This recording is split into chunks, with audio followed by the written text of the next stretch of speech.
Tuhan mengenal siapa milik kepunyaannya, dan dia juga mengenal siapa orang yang bertentangan hidupnya dengan Tuhan. Jangan kita menolak Tuhan. Orang yang menolak Tuhan artinya apa? Orang yang menolak firman Tuhan. Ketika Tuhan berfirman, lakukan. Sebab segala rutinitas kekristenan kita tanpa disertai ketaatan, semuanya adalah bohong dan sia-sia. Tapi ketidaktaatan memang selalu berujung kepada maut. Jangan selalu memaksakan keinginan dagingmu, saudara. Pakai rem firman Tuhan, supaya engkau enggak kebablasan dan mati binasa. Mungkin sekarang kita enggak mati, tapi rohani kita mati. Bapak Ibu yang terkasih, Shalom. Bagaimana kabarnya hari ini? Luar biasa, karena kita punya Tuhan yang luar biasa. Iya, saudara, kita tanpa terasa sudah ada di penghujung tahun ya. Ada banyak hal, bahkan kita mungkin berpikir apakah kita bisa melewati tahun ini. Tapi hari ini kita bisa berkata Tuhan itu baik, karena kita masih melewati. Dan hari ini kita di penghujung tahun, saya berdoa supaya iman kita tetap teguh di dalam Tuhan. 2 hari yang lalu kita mendengar kabar berita dipanggil Tuhan saudari kekasih kita, Ibu Kiki Fatmala. Ya, beliau pernah bersaksi dulu di GSJS, dan saya mengucap syukur sebelum beliau dipanggil Tuhan. Saya dan Pak Michael, kami sempat datang ke rumah karena dia meminta kami untuk datang berdoa. Setiap hari dia dengerin khotbah saya di YouTube, khotbahnya Pak Michael di YouTube. Kami datang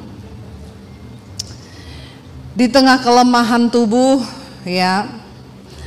Saya pegang tangannya, saudara, dan saya berkata kepada Ibu Kiki, Ibu, ingat, hidup adalah Kristus, mati adalah sebuah keuntungan. Dia genggam erat tangan saya, dia bilang, iya Ibu Debbie, amin, amin. Saudara, bahkan ketika ada saat-saat suaminya merasa sedih melihat dia sakit, suaminya sempat berkata, nggak usah doa-doa, Tuhan itu di mana? Kalau Tuhan itu ada, kenapa Tuhan nggak sembuhkan? Tapi Ibu Kiki berkata kepada suaminya, saya berpesan, apapun yang terjadi dengan hidup saya atau hidupmu, satu yang engkau harus ingat, jangan pernah tinggalkan Tuhan. Jangan pernah tinggalkan Tuhan. Saudara, orang yang menaruh harapannya penuh kepada Tuhan, Alkitab berkata, sekalipun dia melewati bayang-bayang maut, dia tidak takut sebab dia tahu Tuhan beserta. Ketika kita percaya sungguh kepada Tuhan, kita percaya juga bahwa Tuhan itu menjamin hidup kita bahkan sampai pada kekekalan. Ya, dan saya percaya semua yang kita hadapi hari ini, kita nggak takut lagi dengan kematian. Amin. Jangan amin-amin toh loh. Ya, harus siap-siap semuanya. Amin. Bilang kanan kirimu, siap-siap loh. Bagaimana mempersiapkan hidup memasuki tahun depan yang tidak menentu? Kita harus sungguh-sungguh menghormati Tuhan. Mari kita baca bersama firman Tuhan. Saya percaya firman Tuhan akan menjadi jawaban bagi setiap kita, bagaimana kita hidup menghormati Tuhan. Mari buka bersama 1 Raja-Raja pasal 22, saudara. Hari-hari ini panas sekali ya. 1 Raja-Raja pasal 22, ayat yang pertama saya baca, saudara, ayat yang kedua dan seterusnya ya. 3 tahun lamanya orang tinggal aman dengan tidak ada perang antara Aram dan Israel. 2, baca bersama.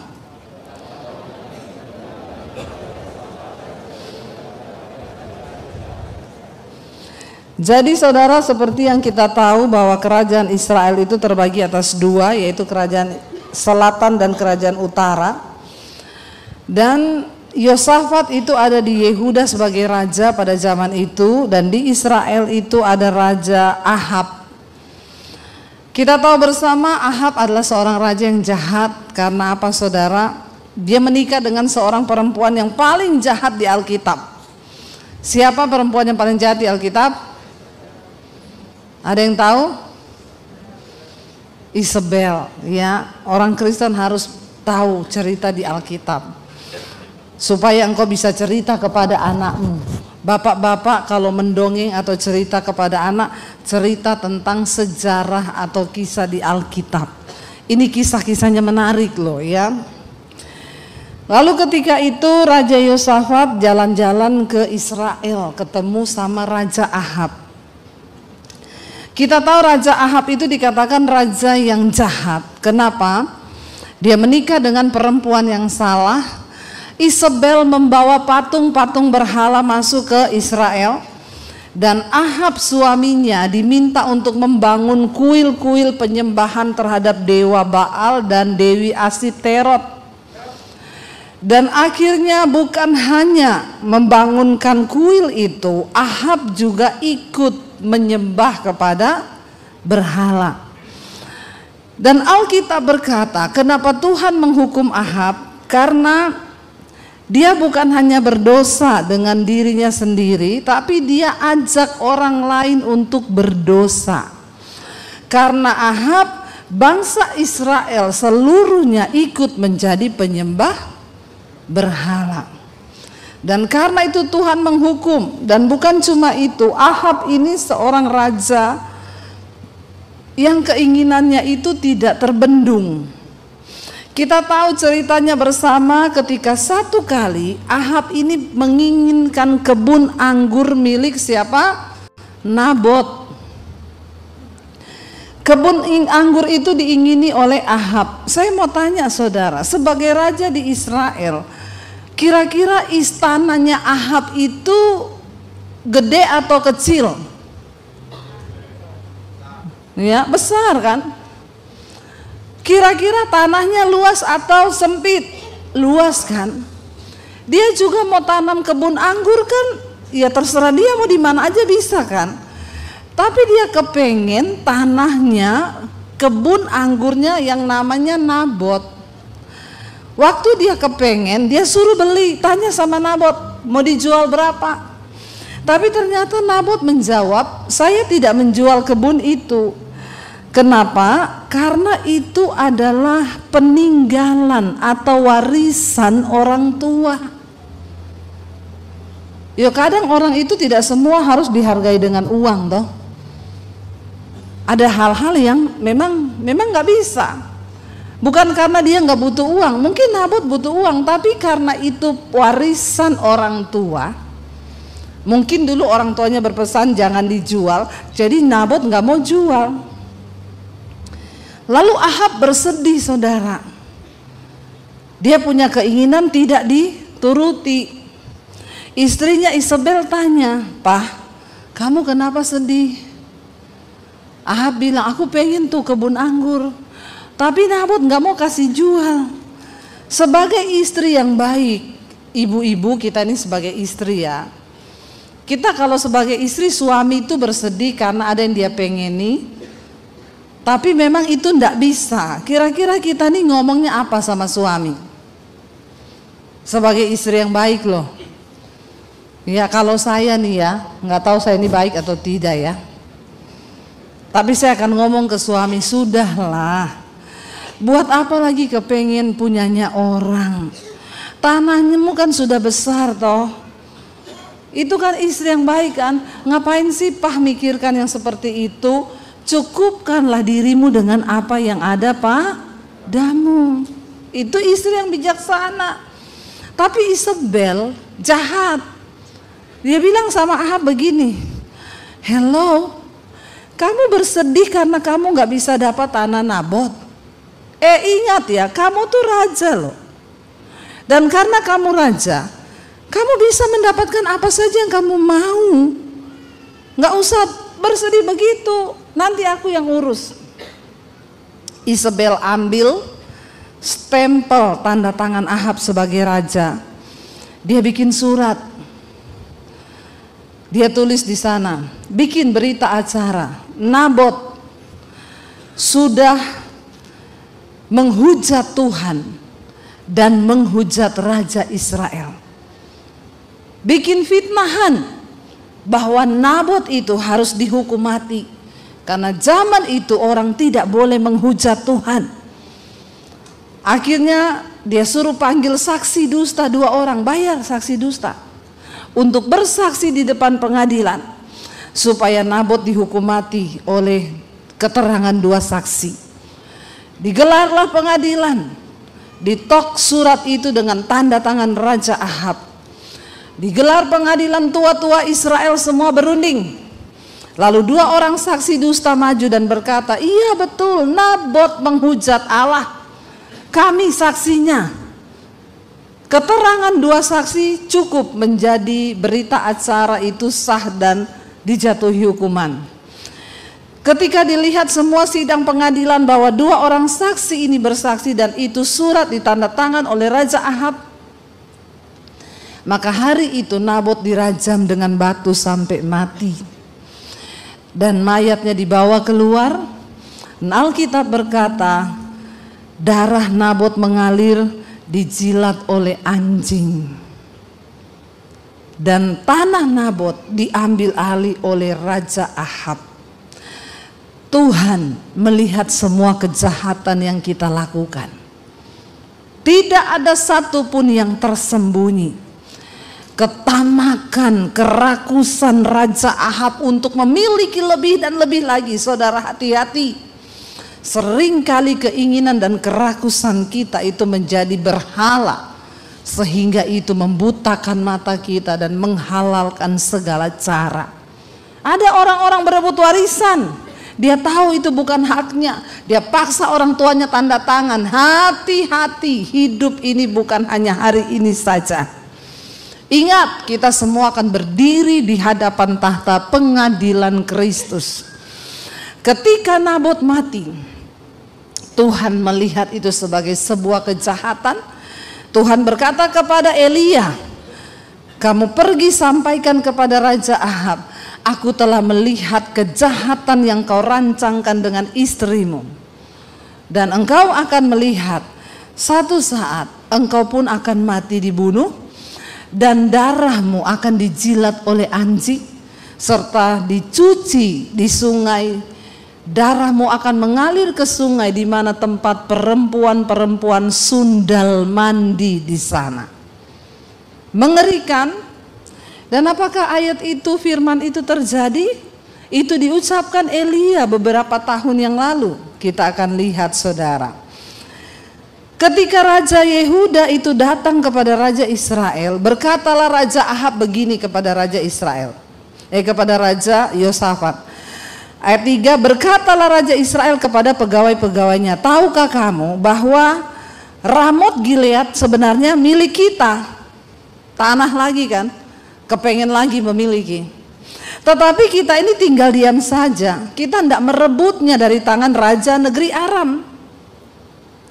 Lalu katanya kepada Yosafat, maukah engkau pergi bersama-sama dengan aku untuk memerangi Ramot Gilead? Jawab Yosafat kepada Raja Israel, kita sama-sama, yuk, aku dan engkau, rakyatku dan rakyatmu, kudaku dan kudamu. Diajaklah Raja Yosafat. Tapi Yosafat ini Raja Yehuda, dia dikenal sebagai raja yang takut akan Tuhan. Makanya ayat 5 dia berkata begini, kita baca bersama yuk ayat yang ke-5. Tetapi Yosafat berkata kepada Raja Israel, baiklah, tanyakanlah dahulu firman Tuhan. Orang yang takut akan Tuhan itu akan selalu bertanya kepada Tuhan. Saudara, apa kunci kemenangan penyertaan Tuhan di tahun depan? Hanya orang-orang yang sungguh-sungguh mengandalkan Tuhan akan melihat penyertaan Tuhan. Jadi tandanya apa? Apapun yang kita mau kerjakan di dunia ini, tanyakan dulu firman Tuhan. Amin. Saudara mau beli rumah, saudara mau beli mobil, saudara mau buka usaha, saudara mau begini, tanyakan dulu kepada Tuhan. Ketika engkau diberkati dengan keuangan, jangan berpikir uang itu hakmu. Saya dan suami kami belajar untuk selalu bertanya. Kemarin lihat pameran mobil di Jakarta. Jauh sebelum pameran tuh suami saya bilang, "Saya nanti kita beli mobil ini ya." Iya. Tapi saya bilang, berdoa Tuhan izinkan apa enggak. Ya kita bawa dalam doa sekarang, kata suami saya. Ya iya doa dulu no, sekarang kan pamerannya masih lama. Tiba-tiba pameran dibuka, kita pergi saudara ke mobil yang mau kita lihat. Saya bilang sama suami, berdoa loh, berdoa. Kita lihat di mobil itu udah naik, disuruh coba sama orangnya. Enak ya Pak? Enak, memang enak. Ya udah Bapak DP dulu, nanti berapa hari kami kirim. Suami saya bilang, tunggu, jangan buru-buru DP saya. Minta damai sejahtera dari Tuhan. Kita keliling-keliling dulu. Mas bentar kita keliling-keliling dulu. Iya Pak, enggak DP aja sekarang Pak, ini lagi ada promo gini-gini. Enggak, kita keliling dulu. Kita keliling, suami saya bilang minta tanda ya saya sejahtera apa enggak. Kita nih punya duit loh, punya. Saya ini YouTuber. Jadi saya bisa bebas mau beli mobil apa aja yang saya mau. Tapi tanya Tuhan. Menabur nomor 1 ya. Jangan saudara lupa. Ingat, semua harta yang kau punya hari ini akan dipertanggungjawabkan di hadapan Tuhan. Jangan sampai Tuhan bilang, sini kau menghadap, bawa catatan keuanganmu. Nanti kita akan menghadap Tuhan. Bulan ini kamu beli apa? Setiap bulan, setiap bulan beli tas 100 juta, 200, 300, 400, 500. Tas, mobil, tas, sepatu, gini-gini nih. Menaburmu berapa? Minus. Enggak pernah nabur. Saudara, semua harus kita pertanggungjawabkan di hadapan Tuhan. Akhirnya kami jalan keliling. Suami saya bilang, "Saya gimana? Kamu damai sejahtera enggak?" "Enggak Isai, masa kita ini hamba Tuhan beli mobil kayak gitu loh. Jangan, hedon." Terus saya tanya sama suami saya, "Kalau kamu?" "Ya aku juga enggak sejahtera." "Ya sudah pulang, udah jadi." Nah jadi lo kita harus menahan diri saudara. Bukan berarti semua keinginan kita itu adalah sesuatu yang Tuhan restui. Benar enggak? Ya, masih banyak hal yang perlu kita lakukan untuk pekerjaan Tuhan. Harus bijaksana, apa-apa tanya Tuhan. Mau beli apa aja, mau melangkah apa aja, mau buka toko. Anak-anak muda yang kepengen tahun depan menikah siapa? Angkat tangan. Yang belum nikah aja, yang sudah nikah jangan angkat tangan. Ya, ada di belakang tinggi sekali ya Tuhan, lihatlah tangannya itu yang terangkat sangat tinggi sekali ya. Berarti memang pergumulannya udah kebelet banget tuh ya. Pengen kawin dia tahun depan. Tapi enggak apa-apa, kita doain. Tetapi jangan lupa tanya Tuhan. Bawa dalam doa. Kalau Tuhan bilang itu bukan jodohmu, ya jangan dipaksakan karena kau akan menderita nanti. Ya, dengar-dengaran sama Tuhan. Yosafat berkata, tanyakan dahulu firman Tuhan. Ayat yang ke-6, baca bersama 1, 2, 3. Lalu Raja Israel mengumpulkan para nabi, kira-kira 400 orang banyaknya. Kemudian bertanyalah ia kepada mereka, apakah aku boleh pergi berperang melawan Ramot Gilead atau aku membatalkannya? Jawab mereka, majulah. Tuhan akan menyerahkan ke dalam tangan raja. Saudara, zaman itu perjanjian lama kita tahu Israel itu adalah bangsa teokratis. Pemimpinnya satu-satunya adalah Tuhan. Tapi ketika mereka berteriak minta raja, Tuhan kasih raja. Tetapi tetap keputusan atas bangsa itu berdasarkan suara Tuhan. Jadi kepemimpinan politik zaman itu di Israel, suara nabi-nabi sangat diperhitungkan oleh raja. Ahab, raja yang jahat. Dia tahu kalau nabi Tuhan yang asli pasti menentang keinginannya. Jadi Ahab itu kenapa jahat di mata Tuhan? Dia bikin kelompok nabi-nabi palsu untuk berbicara mendukung semua yang dia mau.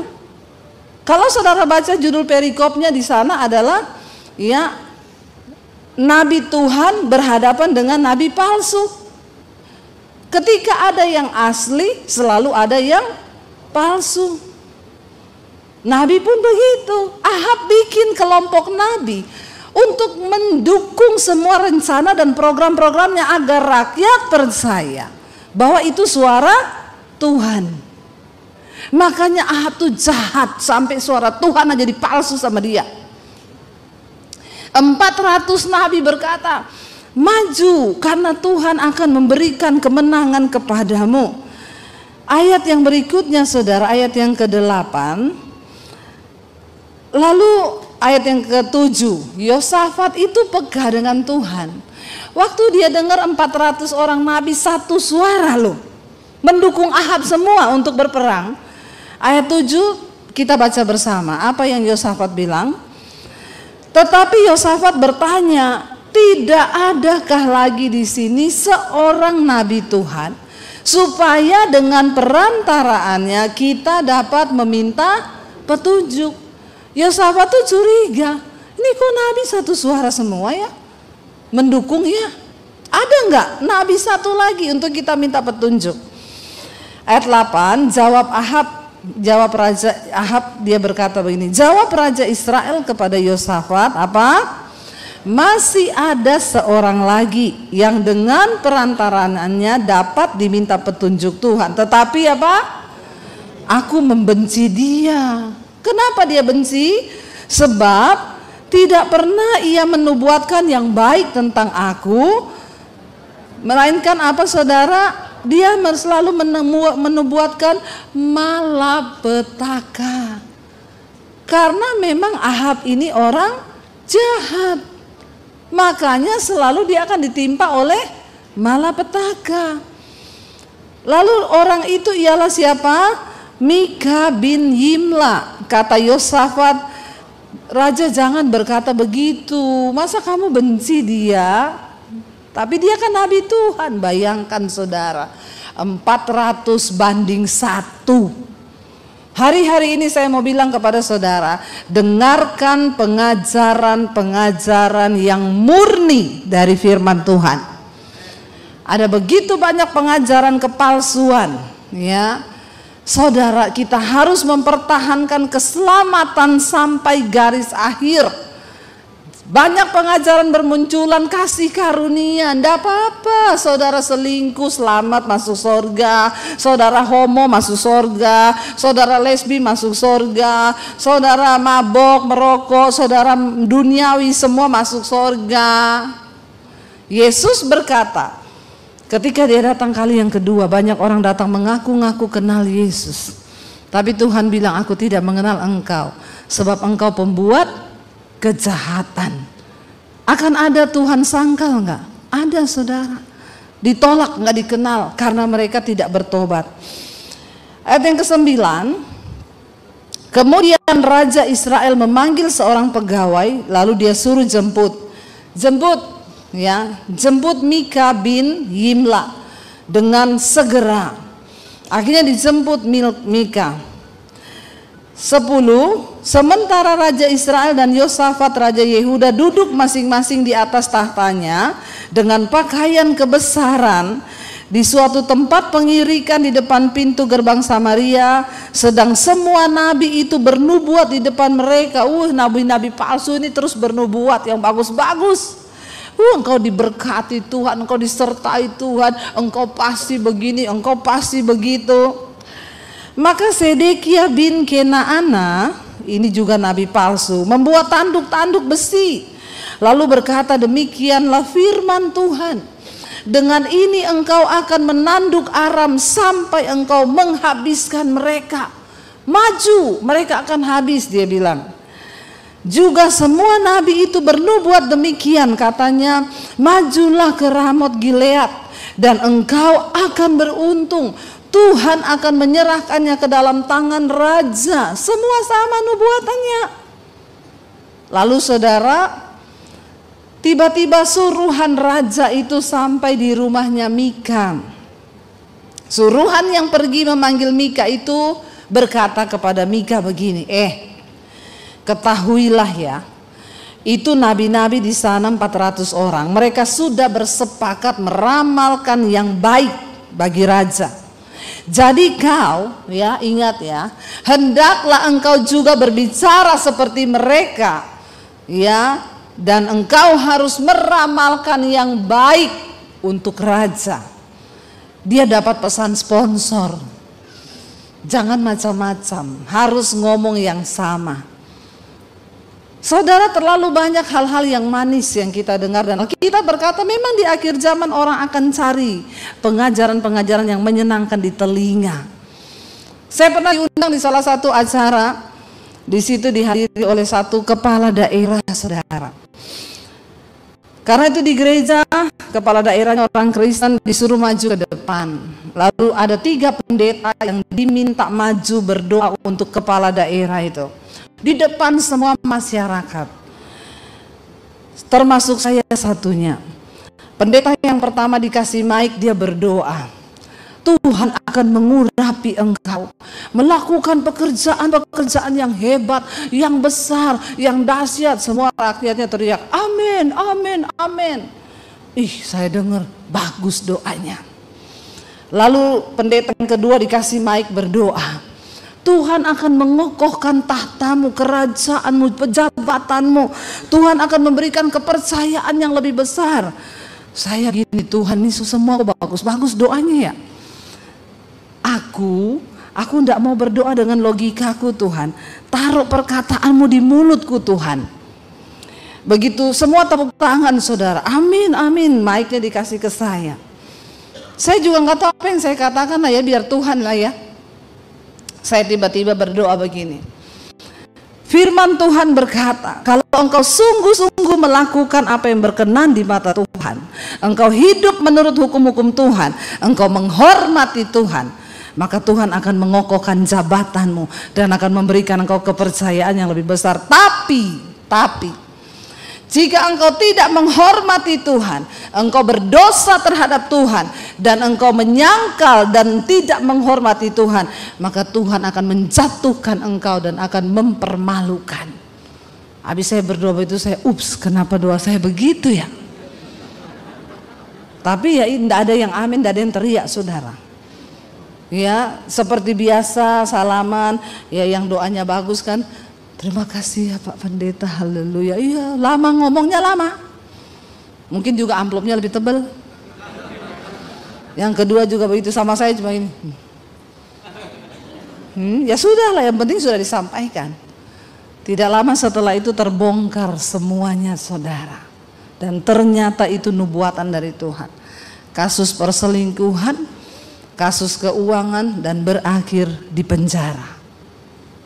Siapa yang bisa bersembunyi dari Tuhan? Tidak ada, saudara. Kalau Tuhan berkata, itu pasti terjadi.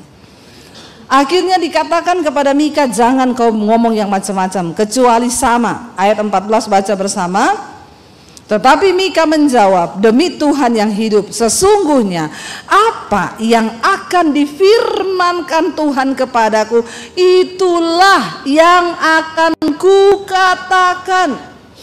Saya kadang kalau habis khotbah, suami saya itu bisiki, khotbahmu tadi itu loh terlalu keras. Saya bilang, ngomong ke Tuhan, jangan ngomong ke saya.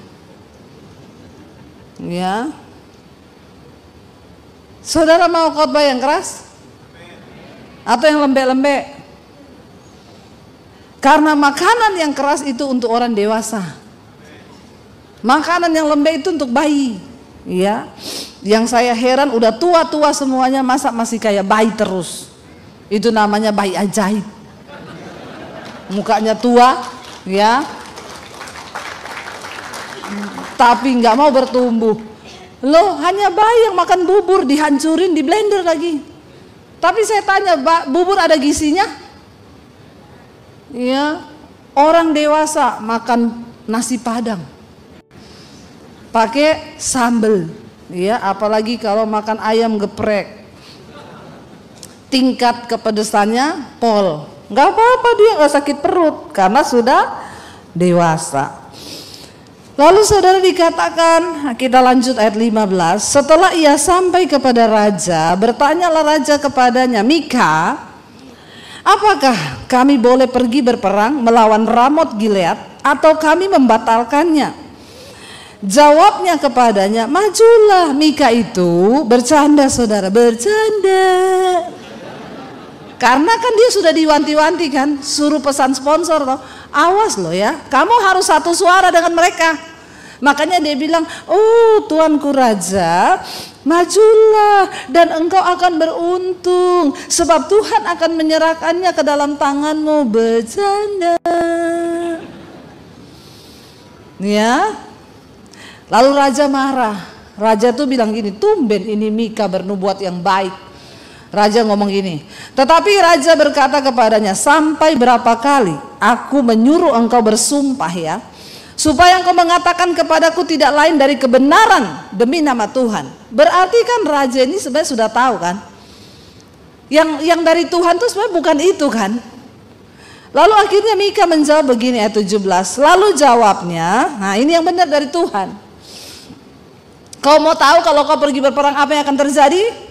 Telah kulihat seluruh Israel bercerai-berai di gunung-gunung seperti domba-domba yang tidak mempunyai gembala.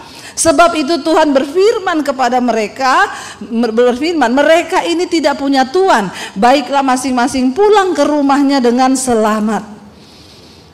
Kemudian Raja Israel, Raja Ahab berkata begini kepada Yosafat, iya toh, lihat nih, iya toh, betul kan? Telah kukatakan kan kepadamu, tidak pernah dia ini menubuatkan yang baik tentang aku, melainkan hanya malapetaka.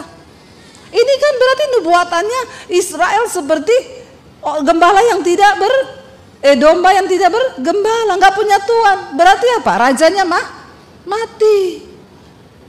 Harusnya kalau dia tahu itu suara Tuhan, taat, jangan berangkat. Amin.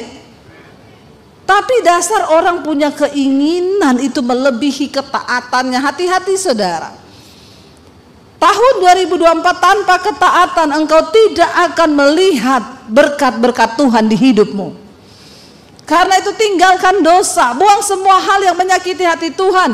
Tuhan berkata, aku menghormati orang yang menghormati aku. Bayangkan loh, kalau kita menghormati Tuhan, kita dihormati Tuhan. Wow, kalau Tuhan hormati kita, saudara bisa bayangkan apa yang akan saudara alami. Saya melihat bagaimana Tuhan menyertai hidup kami. Saya cuma tiap hari bisa berkata, wow, wow, wow, wow. Amin. Tapi engkau harus menghormati Tuhan.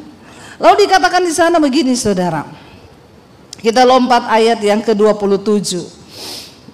Raja Israel itu tidak terima apa perkataan Tuhan. Dia nggak mau pegang saudara. 26, berkatalah Raja Israel, 26, tangkaplah Mika, bawa dia kembali kepada Amon penguasa kota dan kepada Yoas anak raja, dan katakan beginilah titah raja. Apa? Masukkan orang ini dalam penjara dan beri dia makan roti dan minum air yang serba sedikit, jangan banyak-banyak, supaya dia tidak mati. Supaya apa saudara? Kalau nanti dia masih hidup, sampai aku pulang dengan selamat. Masih pede loh, pede banget dia. Nggak mau dengar Tuhan, nggak mau dengar firman Tuhan, malah memberontak. Apa yang Mika jawab kepada raja? Tetapi jawab Mika, jika engkau benar-benar engkau pulang dengan selamat, tentulah itu bukan Tuhan yang berfirman kepadaku. Tuhan berarti tidak berfirman lewat aku. Lalu disambung Mika begini, dengar hai bangsa-bangsa sekalian, pegang ucapanku ini ya. Kalau memang raja pulang dengan selamat dari pertempuran itu, berarti aku tidak dipakai Tuhan untuk menyampaikan firman-Nya. Ayat 29 baca bersama. Sesudah itu majulah Raja Israel dengan Yosafat Raja Yehuda ke Ramot Gilead. Tetap maju. Raja Israel berkata kepada Yosafat, pintar sekali memang ini Ahab. Dia punya strategi yang jitu. Dia bilang begini sama Yosafat, aku akan menyamar dan masuk ke pertempuran, tetapi engkau pakailah baju kebesaranmu. Ya, lalu menyamarlah Raja Israel, kemudian masuk ke pertempuran. Saudara, dalam setiap pertempuran itu yang menjadi tujuan sasaran utama dibunuh siapa? Raja. Mereka akan cari yang pakai baju raja. Ahab ini licik. Nabot aja dia bisa bunuh begitu. Incarannya dia, tapi dia bilang sama Yosafat, kamu tetap pakai baju raja. Supaya siapa yang dibunuh? Dia menyamar. Strateginya cukup keren sih saudara. Tapi dengar baik-baik, sekeren apapun strategi yang kau buat atas hidupmu, tanpa penyertaan Tuhan semua akan gagal. Hanya Tuhan yang sanggup membuat semua yang kita rancangkan itu berhasil. Jangan bikin strategi sendiri, kita nggak cukup pintar dengan hidup ini. Akan ada begitu banyak kelicikan di luar sana. Tapi ketika engkau mengandalkan Tuhan, dan Yosafat seorang yang takut akan Tuhan, Tuhan pasti melindungi dia. Lalu dikatakan di sana, adapun raja negeri Aram ayat 31 telah memberi perintah kepada para panglima pasukan keretanya. Raja Aram punya strategi juga. Dia punya panglima itu 32 orang banyaknya. Prajurit-prajurit yang ampuh. Mereka ini orang-orang top dalam peperangan. Raja Aram bilang begini, jangan kamu berperang melawan sembarang orang, melainkan kamu hanya melawan Raja Israel saja. Raja Aram bilang, jangan buang energi, buang waktumu untuk berperang dengan prajuritnya. Sasaranmu ketika masuk di medan pertempuran, cari yang pakai baju raja. Segera sesudah para panglima pasukan kereta melihat Yosafat. Nah kan Yosafat yang disuruh maju sama Ahab kan, pakai baju perang ya. Dia kan menyamar. Lalu mereka berkata, itu pasti Raja Israel, Raja Ahab. Lalu majulah mereka untuk menyerang. Tetapi Yosafat berteriak, maaf, aku bukan Raja Israel. Aku ini Yosafat, Raja Yehuda. Lalu Tuhan luputkan dia 33. Segera sesudah para panglima pasukan kereta itu melihat bahwa dia bukan Raja Ahab, bukan Raja Israel, maka mundurlah mereka daripadanya. Oh, ternyata bukan Ahab. Untung loh, untung Raja Yehuda itu berteriak, kalau enggak dia udah dipanah mati.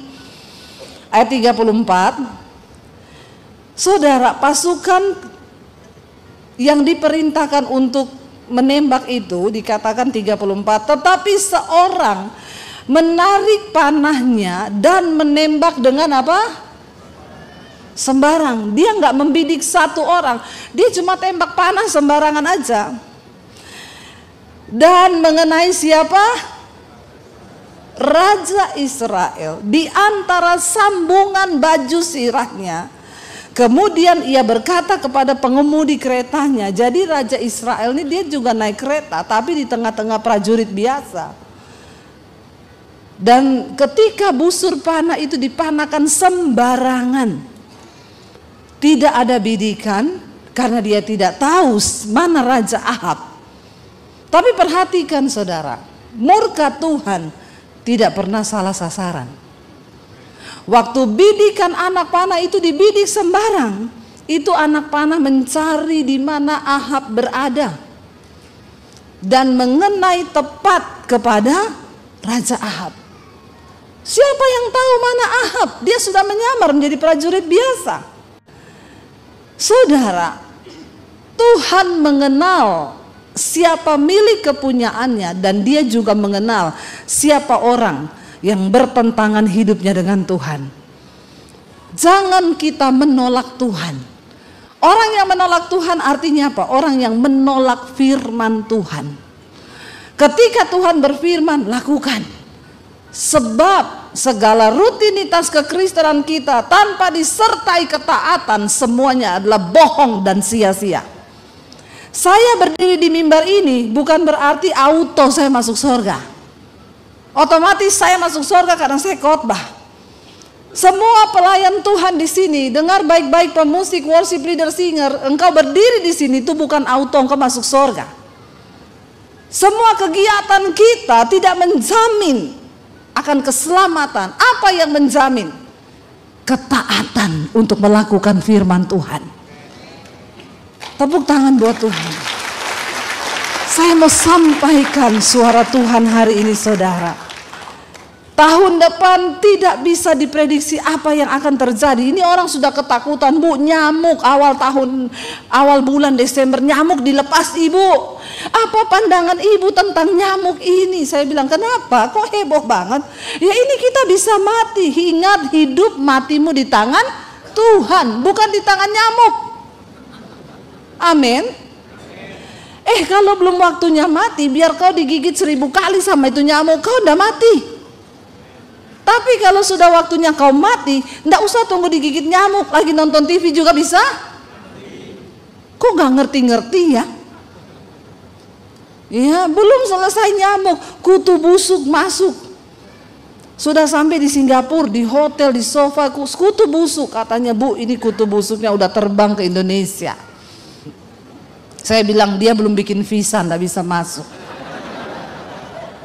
Nggak usah ketakutan dengan berita-berita yang kita dengar akan terjadi ini dan itu. Teguhkan imanmu kepada Tuhan. Lakukan kewajiban kita, hidup menyenangkan Tuhan, taat kepada firman. Itu aja, selanjutnya hidup ini Tuhan yang atur. Rezeki, semuanya itu sudah diatur Tuhan.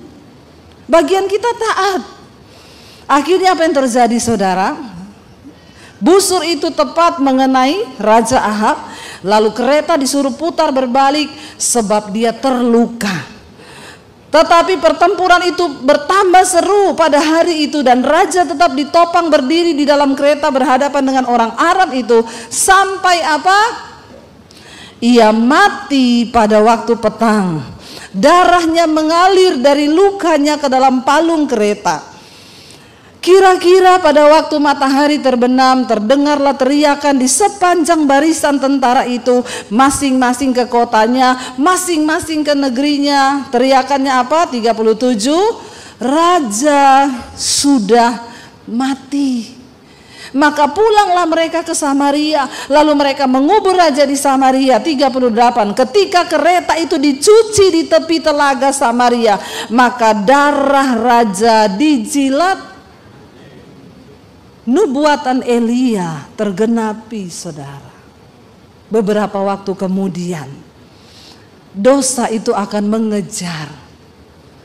Jangan bilang begini, itu Ibu Debbie pendeta perjanjian lama. Ada yang bilang begitu, saudara. Itu perjanjian, itu Bu Debbie itu pendeta hukum Taurat. Khotbahnya nakut-nakuti jemaat. Kita ini sekarang sudah hidup di zaman kasih karunia. Nggak ada lagi penghukuman. Orang mau selingkuh, orang mau pelakor, mau jadi ani-ani, ya semuanya kasih karunia. Siapa ngomong, saudara? Ya, ada teman saya diajarin sama orang. Terus teman saya bilang, enggak loh, kalau menurut pendapat saya itu, kalau kita itu berbuat dosa, kita sengaja gini, kita nanti enggak masuk surga. Siapa yang ngomong? Lalu teman saya bilang, saya ngikuti pengajarannya Bu Debbie Basir. Oh, itu kan pendeta Taurat.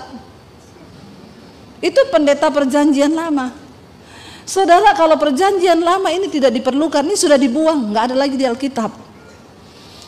Kita belajar tentang sifat Allah itu di mana? Di perjanjian lama. Dan Tuhan itu tidak berubah, dahulu, sekarang, bahkan sampai selamanya. Tuhan memiliki dua sisi. Dia penuh kasih, tapi dia juga akan datang menghukum.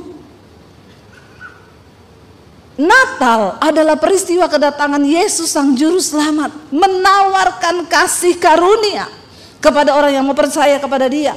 Karena itu barang siapa yang percaya pada Dia diselamatkan bukan karena perbuatan baik kita, tapi karena kasih karunia Allah.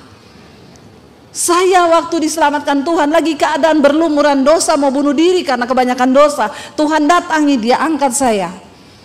Tapi Tuhan akan datang kali yang kedua, bukan lagi membawa kasih karunia. Dia akan datang sebagai hakim yang akan mengadili setiap orang. Dan Alkitab berkata, kita rumah Allah sendiri yang harus pertama-tama dihakimi.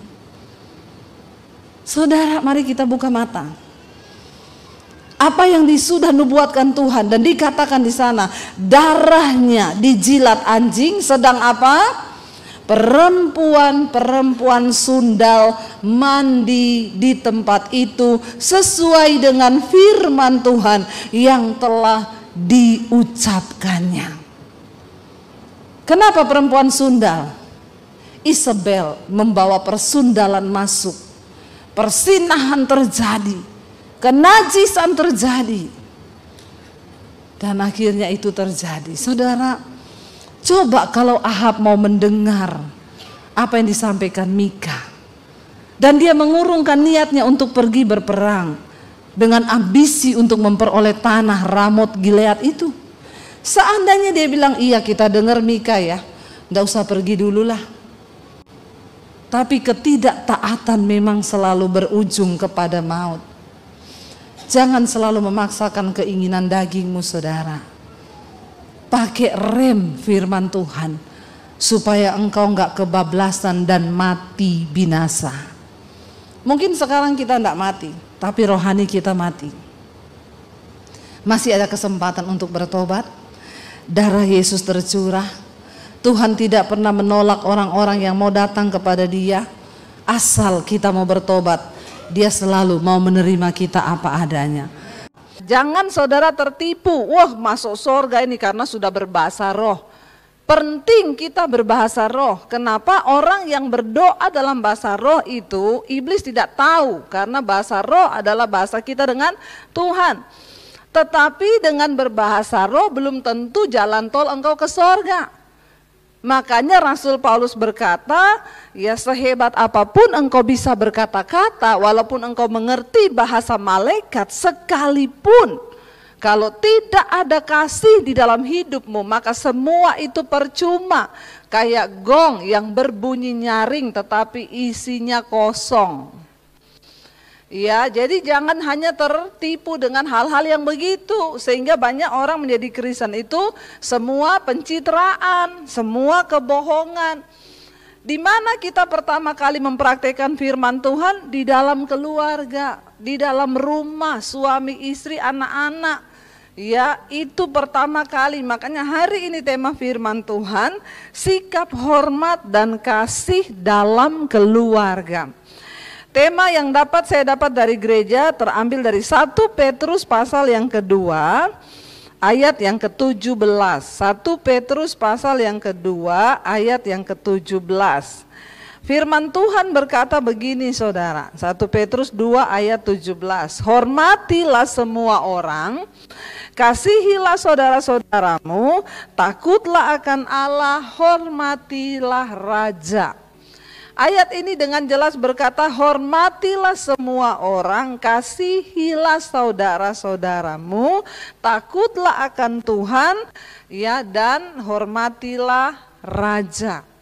Ya, sebagai orang Kristen kita itu diatur dalam Alkitab bagaimana kita hidup. Ya, ayat ini berkata kita belajar menghormati semua orang. Ya, menghormati semua orang, lalu kasihilah saudara-saudaramu. Kita belajar untuk saling mendahulukan. Kita belajar untuk saling menghargai. Di mana pertama kali di dalam keluarga. Kenapa? Karena kalau kita mulainya dalam keluarga, maka di luar pun kita akan seperti itu. Tapi kalau kita mulai dari luar, belum tentu di dalam keluarga kita seperti itu. Kalau kita mulai dari dalam keluarga, itu artinya memang gaya hidup kita yang kita bangun berdasarkan firman. Gaya hidup kita memang sudah seperti itu. Saya di rumah begitu, di luar pun begitu. Jangan di luar begitu, di rumah nggak begitu. Ayat ini berkata, hormatilah semua orang. Ya, anak-anak disuruh menghormati orang tua, ya. Anak-anak harus dan wajib menghormati orang tuanya. Tapi orang tua saya galak, orang tua saya begini, Alkitab enggak bilang hormatilah kalau dia baik. Kalau dia kurang ajar, enggak usah kau hormati, enggak ada di Alkitab begitu. Pokoknya hormati. Ada yang datang sama saya, Bu, saya sama papa saya itu berkonflik terus. Papa saya itu soalnya orangnya aneh. cerewet, sukanya ngatur. Saya bilang, ya kalau bapak waras, kan ada satu peribahasa bilang yang waras ngalah. Ya, denger aja, ndak usah diajak ribut. Tapi Bu, bawaannya tuh saya tuh pengen ribut sama dia. Ya didengar aja, orang tua tuh kadang maunya cuma didengar. Ya kadang kita nggak perlu ikuti apa yang dia sampaikan walaupun itu karena memang salah. Tapi ya denger aja, nggak usah ribut. Kan bisa bapak nggak usah ribut, nggak bisa Bu, ribut tiap hari. Ya saya bilang biar bagaimanapun dia adalah orang tua yang melahirkan kita. Sejahat apapun dia, ya dia sudah ditetapkan Tuhan menjadi orang tua kita. Karena itu kita wajib menghormati. Kalau kita disuruh menghormati semua orang aja kita disuruh hormati, apalagi terhadap orang tua. Firman Tuhan berkata, hormatilah ayah dan ibumu supaya lanjut usiamu di tanah yang aku berikan kepadamu. Firman Tuhan dalam ke-10 hukum, ya ada sambungannya. Kalau yang lain cuma jangan membunuh, jangan berzinah, jangan bersumpah palsu, jangan ini. Tapi yang hukum ini dikatakan hormatilah ayah dan ibumu supaya lanjut usiamu. Ya, jadi firman Tuhan itu berkata untuk satu ini hormati ayah dan ibumu ada sebab akibatnya. Kalau engkau menghormati orang tuamu maka umurmu akan lanjut. Ya, pengen umur panjang? Amin. Hormati orang tua. Menghormati orang tua, jangan ada kata-kata ya makian kepada orang tua, ya jangan bersikap yang kurang ajar terhadap orang tua. Kalau Alkitab sudah berkata begitu itu pasti benar. Ya, nah saya akan baca saudara, saya pengen kita baca firman Tuhan itu sudah mengatur. Kolose 3 mulai ayat 18 kita buka. Kita lihat di Alkitab supaya hidup kita ini terarah, teratur di dalam kita berkeluarga. Supaya apa yang firman Tuhan suruh itu benar-benar terjadi. Kolose 3 ayat 18, firman Tuhan mengatur tentang kehidupan dalam rumah tangga. Ayat 18 di sana dikatakan saudara, ya Kolose pasal yang ketiga ayat 18 mulai dikatakan, ya hai istri-istri, tunduklah kepada suamimu sebagaimana seharusnya di dalam Tuhan. Pertama, bagaimana kita hidup dalam rumah tangga, istri kita tunduk kepada suami. Ya, tunduk kepada suami di dalam Tuhan. Ya, kalau kita disuruh melakukan yang di luar firman Tuhan tentunya ya jangan mau, karena itu sudah di luar. Contoh, ada yang konseling sama saya, Bu, saya ini mau dijual suami saya disuruh tunduk, saya mau dijual sama orang untuk bisa dapat uang. Ya jangan mau kalau begitu, itu sudah kejahatan. Tapi suami saya bilang, Alkitab bilang kamu tuh harus tunduk. Oh itu setan, bukan suami. Jangan dituruti kalau kayak begitu, itu nggak boleh. Alkitab dengan jelas berkata di dalam Tuhan. Ya hai istri, tunduklah kepada suami. Makanya suami, engkau bisa mengklaim ayat ini kalau engkau juga hidup di dalam Tuhan. Karena kalau di luar Tuhan tidak akan mungkin bisa terjadi. Kenapa ada istri yang tidak tunduk kepada suami? Karena pasti suaminya tidak hidup di dalam Tuhan. Engkau tidak berhak menuntut ayat ini kalau engkau tidak di dalam Tuhan. Kalau engkau di dalam Tuhan, sudah pasti istrimu akan tunduk. Tidak mungkin istri nggak tunduk sama suami yang takut Tuhan, tuh tidak mungkin.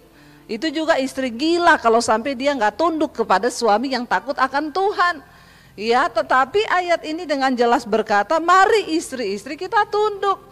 Dalam hal apa? Dalam segala hal. Ya, dalam segala hal kita tunduk, terutama misalnya dalam hal apa? Keuangan, kalau suami kita mengatur keuangan. Tapi suami yang takut Tuhan kan tidak mungkin pelit-pelit, melarang kita menabur atau melarang kita apa. Makanya dengan jelas dikatakan Istri-istri, tunduklah kepada suamimu sebagaimana seharusnya di dalam Tuhan. Jadi catat baik-baik bapak-bapak, ya, ada satu kali bapak-bapak WA saya, Bu, ayat yang berkata istri tunduk kepada suami itu di mana ya? Ibu bisa kirimkan ke saya, buat apa? Mau saya kasih ke istri saya. Buat apa, Pak? Istri saya itu nggak pernah mau tunduk sama saya. Mana ayatnya, Bu? Saya bilang sebentar, sebelum saya kasih yang itu, saya kasih dulu yang untuk Bapak. Emang ada Pak. Kalau Bapak sudah melakukan itu, baru Bapak bisa tuntut istrimu. Ya, coba lanjut ayat yang berikutnya, ayat yang dikatakan, nah ini yang untuk Bapak saya kasih dulu ya, Bapak baca baik-baik, kira-kira kalau Bapak sudah melakukannya, baru Bapak kasih ayat itu ke istrimu, Bapak tuntut dia karena Bapak sudah melakukan ini. Firman Tuhan berkata, bagaimana suami harus hidup? Hai suami-suami, kasihilah istrimu dan janganlah berlaku kasar terhadap dia, kata firman Tuhan, ya. Nah, kalau Bapak sudah melakukan hal ini, mengasihi istri, jangan berlaku kasar. Apa itu mengasihi? Kasih itu sabar, murah hati, tidak mementingkan diri, tidak sombong, tidak berlaku yang tidak sopan, tidak berlaku yang tidak adil. Kalau bapak-bapak sudah melakukan itu semua, baru bisa menuntut istri untuk tunduk. Enggak mungkin ada istri yang tidak tunduk kalau suaminya itu mengasihi istri, dan jangan berlaku kasar terhadap dia. Amin bapak-bapak. Ini aminnya berat apa karena pakai masker atau memang abot gitu ya, orang Jawa bilang abot ternyata. Suruh mengasihi istri dan jangan berlaku kasar. Ya, katanya surga anak di telapak kaki ibu, surga istri di dompet suami. Wah, itu salah saudara. Ya, surga istri. Saudara ya, kalau ada bapak-bapak yang mengasihi, saya bilang, Pak, Bapak sudah melakukan ini. Bapak mengasihi istrimu dan Bapak tidak berlaku kasar. Kalau sudah melakukan ini, baru Bapak bisa menuntut istrimu. Seringkali kita ini pinter. Pedang itu firman Tuhan dijadikan pedang untuk menusuk ya jiwa seseorang. Ya, suami tusuk istri pakai firman. Kamu tahu nggak ya, firman Tuhan tuh bilang loh, istri itu harus tunduk loh pada suami. Padahal kelakuannya kasar. Ini kira-kira bisa menuntut istri seperti itu? Nggak bisa. Jangan bermain-main dengan firman. Karena suami yang takut Tuhan itu nggak mungkin istrinya itu nggak tunduk. Saya bilang, Pak, kenapa ada istri yang tidak tunduk kepada suami? Karena di situ ada suami yang tidak mengasihi istri. Ini sudah timbal balik. Kenapa ada suami yang tidak mengasihi istri? Karena juga di situ ada istri yang tidak tunduk kepada suami. Kalau kita mengerti firman Tuhan, kenapa ada firman? Kenapa Tuhan memberikan hukum kepada bangsa Israel? Suruh tulis sama Musa. Karena Tuhan tahu kalau kita hidup sungguh-sungguh menuruti hukum-hukum itu, maka bahagialah hidupmu. Tapi zaman sekarang firman hukum dipakai sebagai senjata untuk menyerang. Istrinya nggak tunduk, kamu nggak tunduk ya, baca nih Alkitab, satu ini Kolose pasal yang begini ini, tunduk kepada suami enak aja. Ya, Alkitab bilang suami kasihi istrimu dan jangan berlaku kasar kepada dia. Maka di situ pasti ada istri yang tunduk kepada suami. Saya tiap bangun pagi melayani suami. Saya bikinin sarapannya, saya bikinin ya minuman, jamu yang menyehatkan supaya kita sama-sama sehat. Apa yang saya minum, saya kasih dia minum. Apa yang saya makan, saya kasih dia makan. Saya mengasihi dia. Kenapa? Karena saya tunduk kepada dia karena dia mengasihi saya. Dan tidak pernah berlaku kasar kepada saya. Nah, itu timbal baliknya. Tapi kenapa ada ibu-ibu bikin kopi dikasih sianida? Karena ada suami yang kurang ajar di situ pasti sama istri. Ya pergi orang Jawa bilang sak karepe, nggak pernah pamit. Ada di sini bapak-bapak yang pergi dari rumah, pergi main sama temen, nggak pamit sama istri? Nggak ada ya, jemaat di Viva semua luar biasa. Amin. Bilang aminnya pede dong. Ya amin gitu ya. Kan harusnya begitu saudara. Ketika kita sudah menikah, artinya kita harus menikah itu makanya enggak mudah. Ada hal-hal yang harus kita buang, yang dulu kita lakukan seenak kita, sekarang nggak bisa lagi. Seringkali kita akan kehilangan waktu bersama teman-teman kita. Kenapa? Karena kita memang komit dalam rumah tangga ini. Saya sekarang ini hampir nggak pernah pergi ada teman akrab atau sama orang lain, nggak pernah.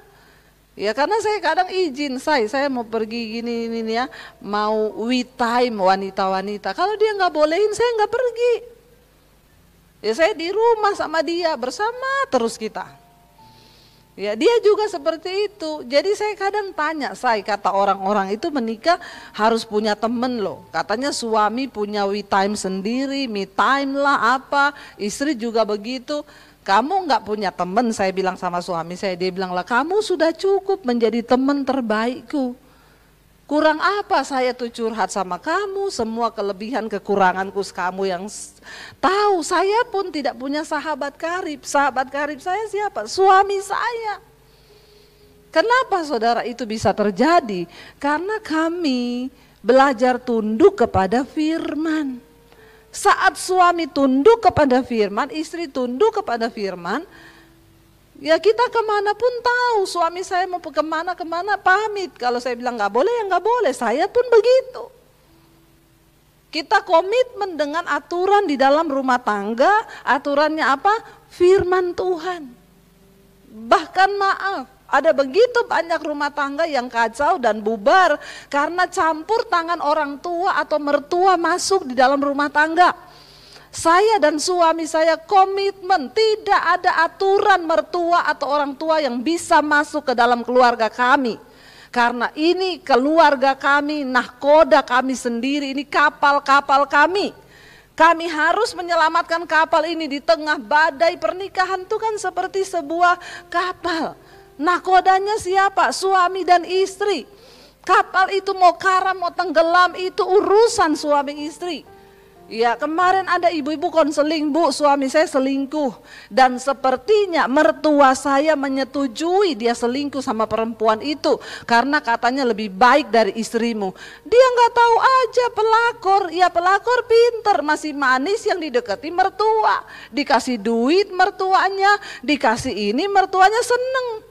Menantunya dianggap tidak baik karena selama ini ya memang kita punya aturan di dalam rumah tangga. Bapak ibu dengar baik-baik, Alkitab dengan jelas berkata ketika engkau menikah suami istri akan bersatu dengan suami atau istrinya meninggalkan orang tua mereka. Dalam artian apa? Bukan kita berpisah tidak ada hubungan lagi, tapi tidak boleh ada prinsip dari orang tua yang boleh masuk di dalam keluarga kita.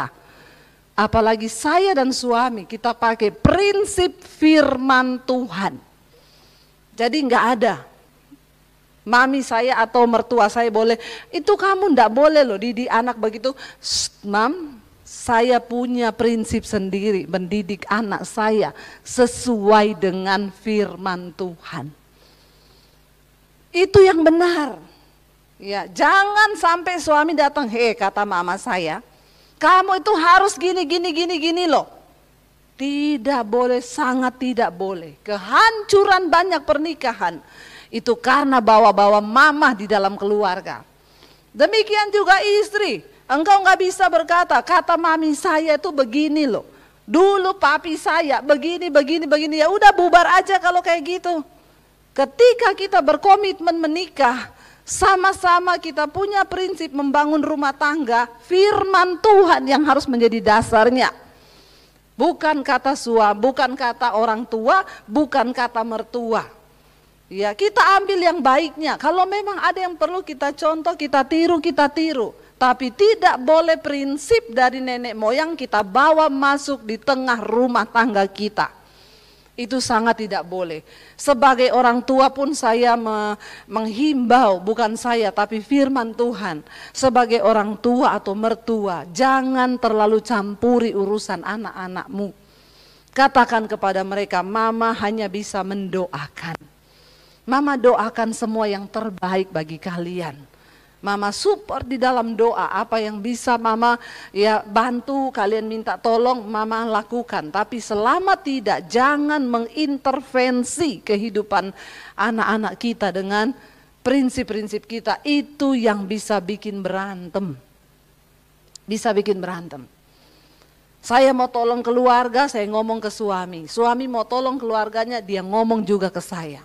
Kita harus sepakat, jangan uang suami habis buat keluarganya, uang istri habis buat keluarganya, rumah tangganya mau dibawa kemana? Ada ibu-ibu konseling, bu, suami saya setiap terima gaji itu habis bu, buat mamahnya, buat adeknya, buat kakaknya, saya dikasih sekian, cukup nggak cukup itu? Nggak bisa seperti itu saudara. Ini nahkoda kita bersama-sama. Kapal ini ada anak-anak di belakang kita. Kita harus memikirkan anak-anak kita. Kita bisa menolong tetapi sebisanya, semampunya. Jangan sampai karena menolong orang, keuangan rumah tangga kita sendiri terganggu. Tuhan juga tidak mau seperti itu. Akhirnya kita tidak menjadi berkat. Ya, anak-anak kita tidak berkecukupan tapi kita sibuk untuk menolong orang. Itu enggak baik seperti itu saudara. Lalu ayat yang berikutnya firman Tuhan berkata, ayat yang hai anak-anak ya, ada diatur semua di Alkitab. Taatilah orang tuamu dalam segala hal, karena itulah yang indah di dalam Tuhan. Ya, ingat, makanya perlu orang tua itu memiliki prinsip firman.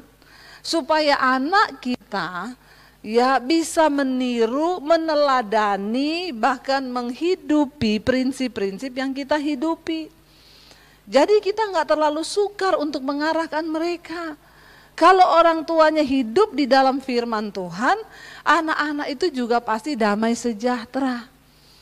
Ya, pasti mereka damai dan mereka tidak mencari perhatian di luar, sehingga banyak sekarang anak-anak SMA sudah pacaran, melakukan pacaran yang tidak kudus. Ya, jatuh dalam persinahan. Kenapa? Karena di rumah dia lihat papa mamanya itu tidak menjadi teladan. Kalau kita hidup dalam kasih Kristus, rumah tangga kita akur suami istri, anak-anak kita pun mencontohi itu. Nggak usah banyak ngomong. Kenapa? Karena keteladanan kita itu berbicara lebih keras daripada perkataan kita. Kita memberi teladan kepada anak-anak lewat apa? Hidup kita ini loh. Kita melakukan firman, warisan iman. Bagaimana kita menaruh iman kepada Tuhan ketika kita tidak punya uang, ketika kita menghadapi badai. Kita terus menaruh iman, percaya kepada Tuhan. Itu akan dilihat oleh anak-anakmu. Dan itulah iman, itulah warisan terbaik yang engkau bisa berikan. Ya, engkau kasih warisan uang habis saudara, malah bisa bikin berantem. Ya, orang sekarang kaya raya bingung mau atur warisan, belum atur aja sudah ribut anak-anak. Ya, sudah dapat banyak, masih tetap merasa tidak adil, tidak puas. Jadi ternyata harta itu bukan warisan terbaik. Apa yang warisan terbaik bagi anak-anak kita? Keteladanan iman. Waktu kita hidup di dalam firman, waktu kita hidup dalam kebenaran, itu yang akan menjadi teladan bagi mereka untuk melihat kehidupan orang tua. Oh, ternyata tuh seperti ini. Ya, lalu ayat berikutnya di sana dikatakan, semua diatur, hai bapak-bapak, ya, anak-anak suruh taat sama orang tua, sama bapak, sama ibunya. Tetapi hai bapak-bapak, jangan sakiti hati anakmu supaya jangan tawar hatinya. Saya pernah membahas dengan suami saya ini. Kata suami saya gini, kok cuma bapak-bapak ya, enggak ada ibu-ibu. Kenapa? Tidak ada hai ibu-ibu, jangan sakiti hati anakmu. Kenapa nggak ada? Saya bilang kepada suami gini, mungkin begini ya say, ibu-ibu itu segalak-galaknya ibu, dia itu yang mengandung anak. Dia sudah punya ikatan emosi dengan anak sejak di dalam kandungan. Dia menjadi satu tubuh dengan anaknya di dalam kandungan. Bahkan separuh dari darahnya, denyut nadinya itu juga menjadi denyut nadi anaknya ketika di dalam kandungan. Jadi mungkin ibu-ibu itu sekalipun galak, dia nggak mungkin pengen bunuh anaknya, itu nggak mungkin. Kalau ada ibu-ibu yang begitu tuh sakit jiwa, segera periksa ke dokter ahli jiwa. Kalau ibu normal, kita pukul anak pun pukul, tapi kita nggak ingin dia mati kan. Kita nggak ingin sesuatu yang buruk. Tapi bapak-bapak tuh banyak, ya mungkin karena mereka tidak mengandung, tidak merasakan bagaimana beratnya. Ada bapak-bapak. Jadi saya bilang sama suami saya, dan mungkin kalau ibu marah, itu anak nggak gampang kepahitan. Walaupun kita pukul dia juga waktu kecil. Boleh pukul anak nggak? Ada yang tanya sama saya, Bu, boleh pukul anak? Boleh, pakai rotan di kaki waktu umurnya masih kecil untuk memberikan dia arahan. Tapi ketika dia sudah menjelang 12 tahun ke atas, kita sudah nggak boleh pukul. Karena yang sakit bukan kakinya, tapi hatinya.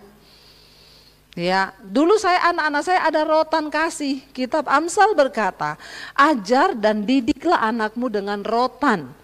Ya, kalau engkau tidak mengajar anakmu dengan rotan, engkau tidak mengasihi dia. Alkitab bilang, hai orang tua, kasihi dan didiklah anakmu. Ya, kenapa? Supaya dia tidak menyusahkan engkau di masa tuamu. Kebanyakan anak-anak yang tidak dididik itu membuat susah orang tua di masa tua. Ada ibu-ibu yang datang konseling, Bu, saya mati aja pengen saya, Bu. Kenapa? Anak saya bikin saya susah. Masuk keluar penjara, berumah tangga pun ribut sama istrinya. Saya tertekan melihat anak saya. Saya pastikan, pasti waktu kecil ibu nggak pernah ngajar anak ibu. Ya, saya ajar anak-anak saya taruh rotan sebesar gini di pojok, saya bilang ini rotan kasih ya. Kalau kamu nakal, maka rotan akan bertindak. Kenapa? Alkitab menyuruh ya. Alkitab berkata, punggung orang bebal meminta pukulan.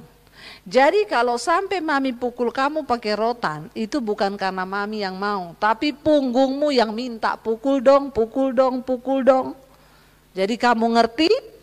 Saya terangkan firman Tuhan, saudara. Jadi mereka tahu. Jadi mungkin ibu-ibu kita pukul anak pun, misalnya sakit itu cuma sebatas di luarnya aja. Tapi kalau bapak-bapak, bahaya kalau mukul anak, karena anak itu terlukanya dalam. Sampai ayat ini bilang, jangan sakiti hati anakmu supaya jangan tawar hatinya. Saya banyak konseling orang jadi homo, jadi lesbi, mengalami kelainan-kelainan seksual. Kenapa? Karena kegagalan bapak di dalam rumah tangga. Bapak tidak mampu menjadi teladan yang baik. Bapak tidak takut Tuhan, tidak menjadi pelaku firman. Sehingga anak-anak melihat itu, yang laki-laki kepahitan sama bapaknya. Sehingga ya dia kepengen menggantikan ya figur bapaknya itu, saudara, ya, dan akhirnya terjadi kelainan-kelainan. Dia benci kepada bapaknya, lalu dia benci laki-laki, ya, dia benci ini, dia pengen balas dendam. Itu terjadi kelainan-kelainan di jiwa, ya, dan akhirnya dia bisa jadi homoseksual. Kebanyakan bapak yang tidak bertobat, anaknya bermasalah. Ada anak-anak yang masih remaja sudah jadi simpenan, ya, sugar daddy. Ya, kalau masih muda bapaknya kaya raya disebut sugar daddy. Tapi kalau sudah mulai tua, penyakit gula, daddy sugar, bapak-bapak sakit gula. Jadi nggak usah sombong kalau jadi bapak-bapak. Ya, kenapa akhirnya banyak wanita-wanita remaja jatuh ke pelukan om-om? Karena mereka mengalami tawar hati dengan bapaknya di rumah. Karena Alkitab berkata Bapa itu adalah figur Tuhan di dalam keluarga. Engkau adalah wakil Kristus bagi anak-anakmu. Jadi saudara bayangkan kalau gambar diri Allah dalam Bapa itu rusak. Itu akan membuat anakmu susah untuk datang kepada Tuhan. Bahkan mereka akan cenderung kepahitan sama Tuhan. Dan berkata, ndak Tuhan-Tuhanan. Hidupku adalah hidupku, aku mau kayak apapun terserah aku. Hari ini saudara, firman Tuhan mengingatkan setiap kita. Mari kita bertobat, saling menghormati, suami hormati istri, istri hormati suami, anak-anak hormati orang tua, sehingga rumah tangga kita menjadi rumah tangga yang harmonis. Saya undang para imam musik maju ke depan.